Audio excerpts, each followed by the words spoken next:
No ty natáča. Koho natáčíš?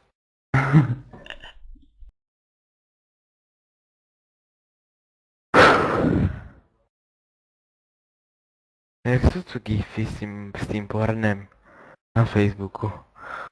Mary, dělej, vole. Co?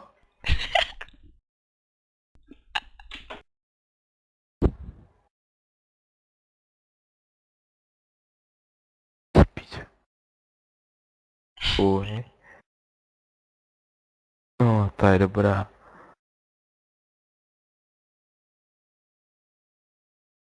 Furt. Bude sranda, chtěla by to chlast a hulení. Chlast bude. Medy. Hulení by se taky dalo sehnat. Já bych ti zehnal hulení. Ale prosím tě, zadarmo si ženu.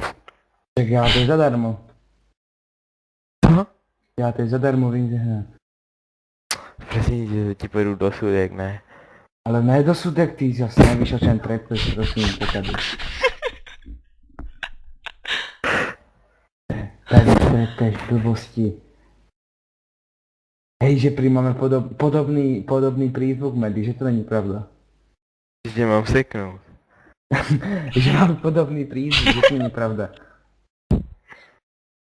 Co? Ty jsi Slovák, postižený, jo. Chlapci, toto mi poví debilek, co má prehulené oči každý den. No, ale nejsou Slovák. Místo mozga tot, lístek trávy. Cože? Právě. Že místo mozga máš lístek trávy už. Prehulená šiša. Kdo? No však ty do. Já.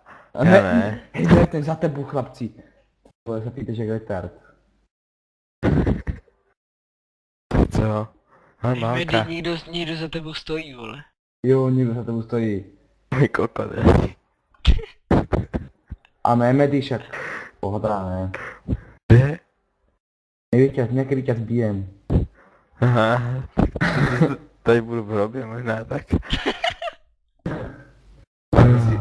To nebude jako, že tak moc dlouho trvá za pár let. Medy, hej Medy, víš jak jsem ti vtedy volal, jak jsme išli za sudek? Ty jsi mi volal. Ano, a ty jsi byl najbaný. Pamätáš si to? Ne. To je jedno. A to je to, tak, co jsme se vyfotili s Davidem, kupni na tu fotku. Jo, ano. Na kokoti prostě. Vyrazil bych vám zuby. Ty jsi byl tuším, počkej, ty jsi byl někde, někoho doma zbil. Já jsem byl někde doma. A že jsi šel doma, ty jsi šel akurát dom. Pamatám, to bylo někde o 12:30, alebo o 1:00 to bylo. Já už nevím, jak to bylo, já si to teď moc nepamatuju.